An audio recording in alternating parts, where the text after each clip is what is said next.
বাংলাদেশের দিকে এই মুহূর্তে নজর রাখতে হচ্ছে, কারণ সেখানে হিন্দুদের ওপর লাগাতার হামলা চলছে। কট্টরপন্থী মৌলবাদীরা লাগাতার হামলা হুঁশিয়ারি তারা চালিয়ে যাচ্ছেন। মন্দিরে হামলা হয়েছে, ভেঙে দেওয়া হয়েছে বিগ্রহ। তবে এখানেই শেষ নয়, তিতুমির কলেজের প্রিন্সিপালকে পদত্যাগের হুমকি দিচ্ছে কট্টরপন্থীরা। সরাসরি কথা বলবো, আমাদের সঙ্গে এই মুহূর্তে রয়েছেন আমাদের কর্নেল পৃথ্বীরঞ্জন দাস রয়েছেন। কর্নেল দাস, যে পরিস্থিতি বাংলাদেশে মানে লাগাতার এভাবে হামলা চলছে, আক্রমণ চলছে এবং তার সঙ্গে সঙ্গে হুঁশিয়ারি দিয়ে চলেছে কট্টরপন্থী মৌলবাদীরা, কোন দিকে এগোচ্ছে পরিস্থিতি? পরিস্থিতি এগোচ্ছে একটি এথনিক ক্লিনজিং, মানে যারা সংখ্যালঘু বিশেষ করে হিন্দু যারা আছে তারা যেন, তাদের উপর চাপ সৃষ্টি করা হচ্ছে, তারা যেন বাংলাদেশ ছেড়ে অন্য জায়গায় চলে যায়। এইটা একটা সুপরিকল্পিতভাবে করা হচ্ছে।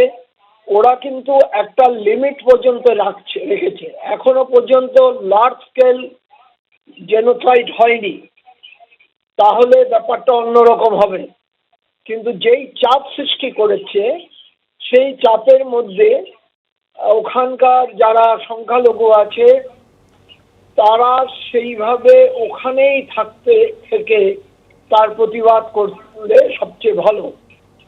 কিন্তু যারা একদমই থাকতে পারছে না, তাদের কিছু জনের আশ্রয়ের ব্যবস্থা ভারত সরকারের থেকে করা উচিত।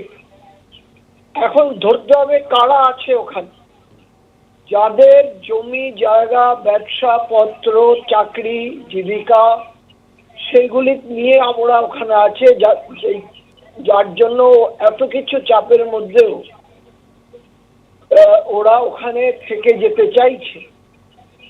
কিন্তু পরিস্থিতি যদি একটা সীমা অতিক্রম করে, তখন ভারতবর্ষের একটা যথার্থ ব্যবস্থা নিতে হবে এবং সেটা ভারতবর্ষ যেন জানিয়ে দেয়।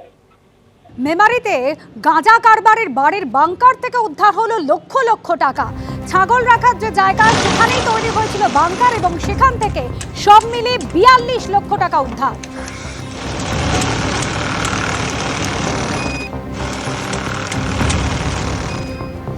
বেসমেন্টে ছিল বাংকার, লোহার ঢাকনা সরাতেই 41,87,000 অধিক। পুলিশের অভিযান এবং সেই অভিযানে 47.5 কেজি গাঁজা সহ একজনকে গ্রেফতার করা হয়েছে। লক্ষ লক্ষ টাকার 47.5 কেজি গাঁজা সহ সঙ্গীতা সাহানি নামে একজনকে গ্রেফতার করেছে পুলিশ। 3.5 ফুট লম্বা কালো রঙের ব্যাগ এবং সেই ব্যাগ থেকে 500 থেকে 20 টাকার থরে থরে বান্ডিল উদ্ধার।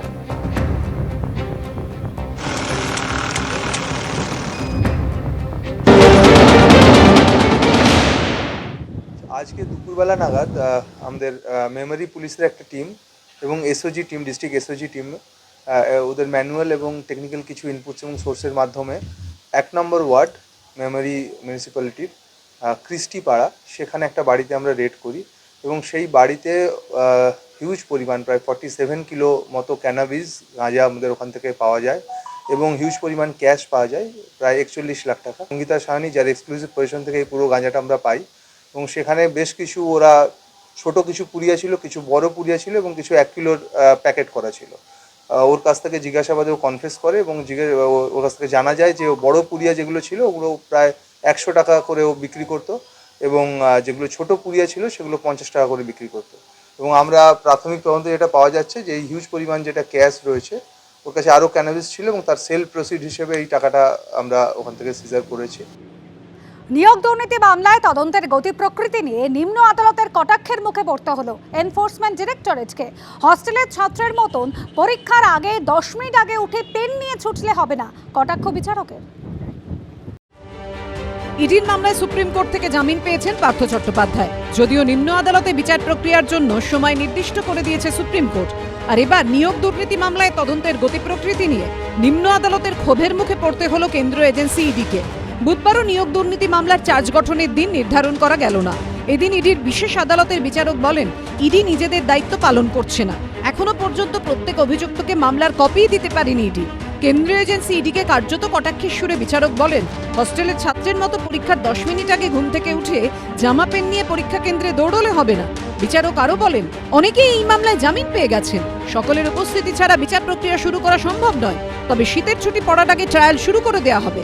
ইডির মামলায় পার্থ চট্টোপাধ্যায়কে জামিন দিয়ে ইতিমধ্যেই সুপ্রিম কোর্ট জানিয়েছে, শীতের ছুটি পড়ার আগে বা 31শে ডিসেম্বরের আগে চার্জ গঠনের বিষয়ে সিদ্ধান্ত নেবে নিম্ন আদালত।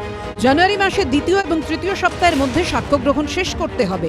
সেই প্রক্রিয়া শেষ হলেই পার্থ চট্টোপাধ্যায়কে ইডির মামলায় জেল থেকে মুক্তি দিতে হবে। 2025 সালের 1 ফেব্রুয়ারির মধ্যে তার জেল মুক্তির নির্দেশ দিয়েছে সর্বোচ্চ আদালত। এদিন নিম্ন আদালতে মামলার শুনানিতে ভার্চুয়ালি উপস্থিত ছিলেন পার্থ চট্টোপাধ্যায়, শান্তনু বন্দ্যোপাধ্যায় ও অয়নশীল। কিন্তু জামিনে মুক্তি অভিযুক্তরা আদালতে উপস্থিত না থাকায় তীব্র ক্ষোভ প্রকাশ করেন বিচারক। শুক্রবার দুপুর 2টোয় এই মামলার পরবর্তী শুনানি। আবির দত্তর রিপোর্ট, এবিপি আনন্দ।